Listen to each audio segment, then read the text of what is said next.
આપણને આપણા જીવનમાં ઘણા એવા લોકો મળે છે જે આપણને તકલીફ આપે છે, પીડા આપે છે, દુઃખ આપે છે, જેની પાસેથી અપેક્ષા નથી એવું એવી રીતે છોડીને જાય છે. અને આવા વ્યક્તિઓ હંમેશા આપણા નજીકના વ્યક્તિ હોય છે. કારણ કે કોઈ બહારનું વ્યક્તિ કે કોઈ અનનોન વ્યક્તિ કે કોઈ જે આપણા દિલમાં રહેતું નથી, જે આપણા નજદીક નથી રહેતું, જેના પર આપણને આપણા કરતાં પણ વધારે ભરોસો નથી હોતો, એવા વ્યક્તિ ક્યારે પણ આપણને તકલીફ નથી આપી શકતા. કારણ કે એ રેન્ડમ વ્યક્તિ હોય છે અને એની વાતો આપણે એટલી અફેક્ટ નથી થતી જેટલી આપણે જેને આપણા હૃદયમાં સ્થાન આપ્યું હોય છે એ વ્યક્તિ આપણને તકલીફ આપે છે, પીડા આપે છે, દુઃખ આપે છે, ત્યારે થાય છે. તો હંમેશા આવા વ્યક્તિઓ પ્રત્યે થેન્કફુલ રહેવું. કારણ કે જીવનમાં જ્યારે પણ કોઈ વ્યક્તિ આવે છે એ આપણને હંમેશા કોઈના કોઈ લેસન શીખવાડવા આવતું હોય છે. એ આપણા ડાયરેક્ટ કે ઇનડાયરેક્ટ વેમાં ગુરુ હોય છે, ટીચર્સ હોય છે, અને એ આપણને કંઈક શીખવીને જાય છે. અને જ્યાં સુધી આપણે એ લોકો પાસેથી કમ્પ્લેન હોય છે કે એ વ્યક્તિએ મારી સાથે આવું કર્યું, મને આવું તકલીફ આપી, મેં ક્યારેય વિચાર્યું પણ નહોતું એવું એ વ્યક્તિએ મારી સાથે કર્યું. એની પાસે જેટલી આપણે શિકાયતો હોય છે ને, જેટલી આપણે વધારે શિકાયતો કરશું એટલા વધુ આપણે જ પીડાશું. કારણ કે સામેવાળાને વ્યક્તિને કંઈ ફરક નથી પડતો.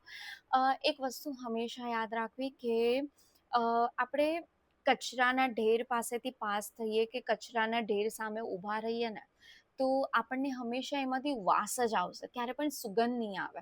એની પાસેથી ક્યારે પણ સારું આમ ફ્રેગ્રન્સની આપણે અપેક્ષા ન રાખી શકીએ. પણ આપણે ફૂલ પાસેથી જઈએ, ફૂલને સૂંઘીએ તો હંમેશા એમાંથી સુગંધ જ આવશે, એમાંથી સારી ખુશ્બુ જ આવશે, એમાંથી ક્યારે પણ વાસ નહીં આવે, રાઈટ? તો બસ એવું જ આ સારા વ્યક્તિ અને ખરાબ વ્યક્તિ પ્રત્યે, જે દુનિયામાં કોઈ વ્યક્તિ સારું કે ખરાબ નથી હોતું.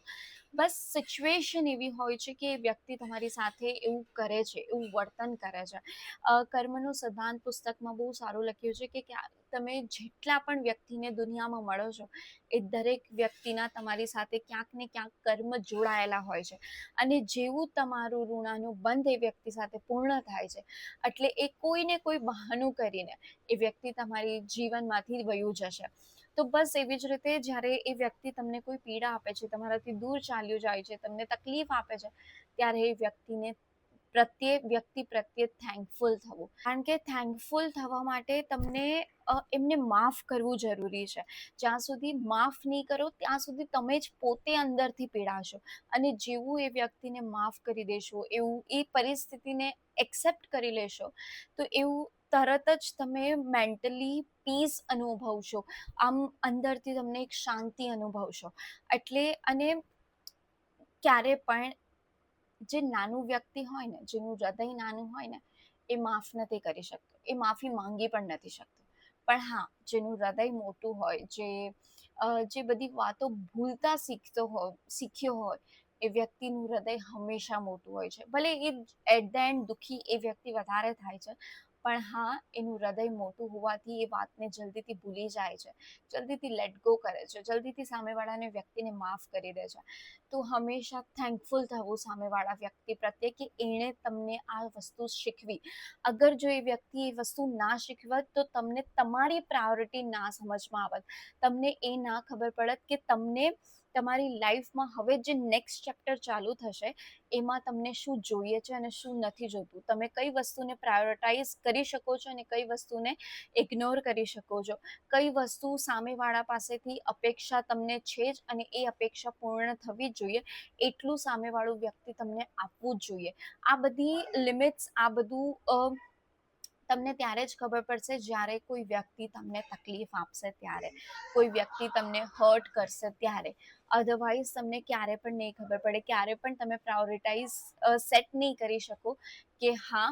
કારણ કે ગિવર હંમેશા દેતા જ શીખતો હોય, પણ એને કેટલું લેવું એ સમજમાં જ ન આવતું હોય. પણ જ્યારે કોઈ વ્યક્તિ તમને આવી તકલીફ આપે છે ને, ત્યારે તમને પોતાને પ્રાયોરિટાઇઝ કરતા શીખો છો.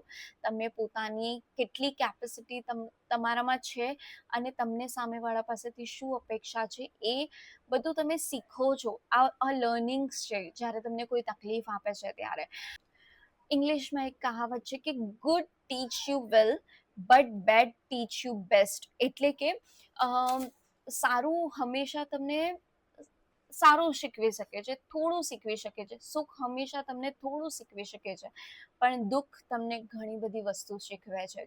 દુઃખમાંથી જ્યારે તમે પસાર થાઓ છો ત્યારે તમે ઘણું બધું શીખીને આગળ વધો છો. જ્યારે સુખમાં તમે એશો આરામમાં જીવતા જ શીખો છો. તો એટલે ત્યારે પણ કોઈ વ્યક્તિ તકલીફ આપે, ઓબ્વિયસલી આપણે માણસ છીએ, આપણામાં ઘણા બધા ઇમોશન્સ છે, તો આપણે હર્ટ થવાનું છે, આપણે દુઃખી થવાના છે, આપણને તકલીફ થવાની છે, આપણને પીડા થવાની છે. પણ એનો અર્થ એ નથી કે જિંદગીભર આપણે એ વાતને મનમાં લઈને રાખીએ. એને માફ કરતા શીખો, એમાંથી કંઈક નવું લેસન શીખો, જેથી કરીને એ તમને તમારી લાઈફમાં તમે અપ્લાય કરી શકો અને આગળ વધી શકો. અને એ વસ્તુને પ્રાયોરિટાઇઝ રાખીને તમે જીવનમાં તમારી પોતાની પ્રાયોરિટી, પોતાનું એક લેવલ બનાવી શકો. આ મારી પોતાની પર્સનલ લર્નિંગ હતી, પણ જો તમે આમાંથી કંઈક શીખ્યા હોય તો કોમેન્ટમાં જણાવવાનું ભૂલતા નહીં, અને ચેનલને લાઈક, શેર, સબસ્ક્રાઈબ કરવાનું પણ ભૂલતા નહીં.